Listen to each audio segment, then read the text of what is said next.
Meet Sophie, an economics professor at a university in Denmark who, after 8 years of a vegan diet, developed weird aches and pains in her legs and feet, anxiety and other neurological symptoms, some GI problems. All of this drove her to her doctors, many doctors, and none of them could give her an answer about what could be going on.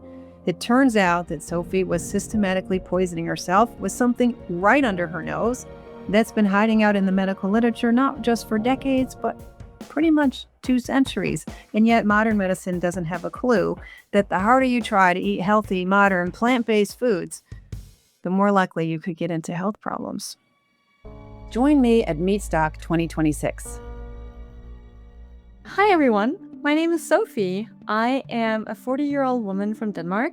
I hold a PhD in economics and teach economics here at my local university. I am here to tell you how I, as a self-proclaimed health nut, ruined my health and slowly got it back on track so that you can learn from my mistakes and hopefully not make them all yourselves. So here's my story. When I was in my late 20s, I was in grad school. And I became heavily influenced by some of my peers in grad school that were transitioning to a vegan or plant-based diet. And I started delving into all these materials like videos and books that suggested that a plant-based diet would be optimal for health. I started switching out meat and dairy and substituted tofu and all kinds of soy products. Once in a while, I would have a cheat day if I was invited to a restaurant or to someone's house, and I wouldn't think much of it because I wasn't vegan for, say, ethical reasons. I was vegan for my health. During the pandemic, we couldn't go to restaurants, we couldn't go to other people's houses anymore, and I would do all my cooking from scratch at home. That is when we were told to take care of our health, and I took that very, very literally. So I started eating all of these superfoods, like really chunking down huge spinach salads. When spinach once in a while would break me out on the chin, I would start substituting with chard, which is even higher in oxalate, but I didn't know about oxalate at that time. My daily diet would be, for breakfast, I would make chia pudding or chia overnight oats with berries like pureed raspberries and maybe some hemp seeds for extra protein, nut butters, peanut butter, almond butter. I would eat almonds like all day. Their lunch would be spinach salad or chard salad with lots of vegetables, maybe some tofu or some bean stew for dinner. I had a lot of chocolate, which supposedly was very healthy, like dark chocolate also. And basically anything that contains oxalate was just my daily staple.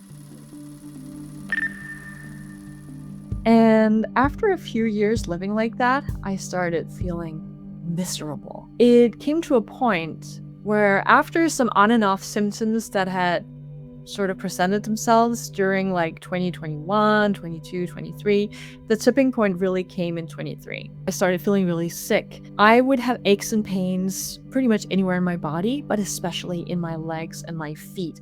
My feet would hurt. Even from like the first step I took in the morning, they would hurt.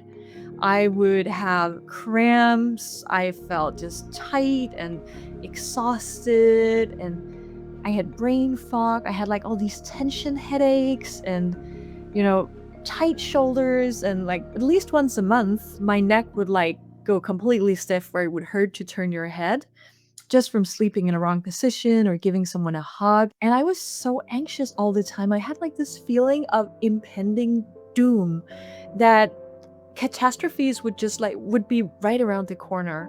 Just if I sent my husband a text and he didn't reply within 5 minutes, I could like break down in tears thinking that the worst had happened. I was completely irrational and completely anxious. I couldn't sleep. I couldn't concentrate. My work suffered. It was hard to read. Everything just became unmanageable, unbearable. I saw an acupuncturist several times with no result whatsoever. I saw an osteopath who was talking about blood flow in my body and like massage techniques and stretches I could do. But in the end, I was just still out more money and no solution had presented itself. I saw my doctor several times. I begged her to do blood tests. I told her about all my symptoms that I think she thought were probably too varied and disconnected. And I had a feeling in my gut that the fact that I had headaches and foot pain was due to the same problem. I just didn't know what the problem was. I asked my doctor to do all these blood tests, and she did, and they weren't out of the ordinary. There wasn't anything to pinpoint. And she thought, oh, you're probably stressed. That's what she told me. Hi, I'm Sally K. Norton. Join me at MeatStock 2026, an ancestral health convention on May 2nd and 3rd in Gatlinburg, Tennessee. Come learn and meet me as well as many of the other special guests. I'll be there to sign your book, and you'll get $50 off your ticket if you use code Sally K. Norton. This is not going to be your typical convention.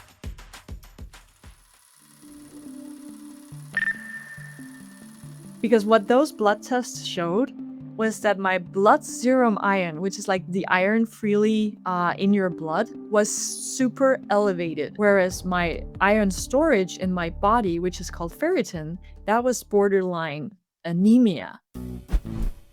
And my doctor was just like, I have never seen anything like this before. I don't know what's wrong with you. And I read somewhere that if you drink a lot of matcha green tea, that can chelate iron from your body. These are matcha tea leaves that have been crushed, so you drink the entire tea leaf with water.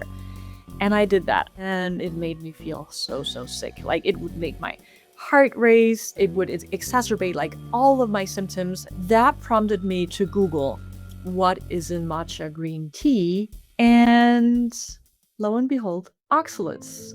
It's full of oxalates. This is the first time that I learned the word oxalates. I had never seen or heard or read that word before. That made me discover Sally's webpage and Sally's book. I have it here. It is always on my nightstand. I take it with me whenever I travel. I always have it in my carry-on luggage just in case I lose my suitcase. I will never be anywhere without this book because it's such an incredible resource. So when I first discovered this book, I obviously couldn't wait for it to be shipped to me. So I went to Audible, I downloaded the audiobook, and I listened to it twice before I had the book in my hand. And what an eye-opener that was. That was literally my story. I had been searching for an answer for so long. I had been praying for an answer, and there it was. My answer was oxalates. Because apparently, oxalates and all the illnesses that can arise from an overconsumption of oxalates, that knowledge has been available for over 200 years. I thought it was so interesting and shocking, quite frankly, to see all these references to studies that were made in old English medical journals from the early 1800s, where apparently people knew about this. People knew about oxalates, and for some reason, I was 39 years old when I heard the word the first time. It wasn't anything I've ever heard about before. So I was so shocked, actually, that we had known this, like humanity had known about this compound for so many years, and then we forgot about it. That didn't make any sense to me. We know we need calcium for our bones, and we know all of that. How come we don't know that we're not supposed to overeat oxalates? I, of course, made a decision to eliminate all these oxalate foods from my diet and transition to a more ancestral diet. I didn't do this like from one day to the next, but pretty much I did it pretty quickly. I very quickly started reintroducing like eggs and dairy, foods that I'd really been missing, but told myself I didn't want because they were not, healthy. Immediately, I want to say within a couple of weeks at least, felt so much better. I felt my pain being alleviated. My sleep was better. I would sleep more. I would fall asleep more easily, and I would stay asleep through the night. And all of these like immediate responses from my body told me, okay, you are on the right path. You are doing something right. Fun fact, I had my blood retested and my iron levels were back to normal after only 4 weeks on a low-oxalate diet, which was further confirmation that that was the root of my health problems. The first few months, I had what I would call a honeymoon period. I felt better, I felt I was improving, but then I hit a wall. I developed new symptoms that were pretty much unlike anything I had before. I would have like tingling in my extremities, like tingling in my arms and legs, like pins and needles, and weird sensations, and weakness and fatigue. I would feel off. Eating high oxalate food repeatedly adds oxalate to your bloodstream and forces oxalate to collect in tissues. Once oxalate intake is consistently lowered, the body attempts to remove the oxalate deposits. This can involve various symptoms such as rashes, headaches, low mood, anxiety, and joint pain. Because whenever your body is releasing oxalates from your tissues and wherever it's stored, it goes into your bloodstream. And then it drags all the minerals out with it. So it can deplete you of critical minerals like potassium and calcium and all of that. So if I can leave you with one piece of advice in your own oxalate journey, it will be go slow. Go slowly, go steadily, and remember the turtle and the hare, and be the turtle. Slow and steady wins the race. You will get there, and you don't get a premium you don't get a prize for doing this quickly. On the contrary, you may overwhelm your body because it releases oxalates way too fast. And you don't want to get in that situation because it can become horrible, and it can in some instances be even worse than when you were just eating a lot of oxalate on a daily basis. So do yourself a favor and don't lower it too quickly. Make the journey toward healing so much more rewarding and so much more bearable. And you will be able to appreciate the progresses along the way instead of having to deal with like days where you're not able to get out of bed because your system is overwhelmed. Don't do what I did in the fall and overwhelm yourself. Tell yourself that you survived it, you got through that day, and you can get through this too.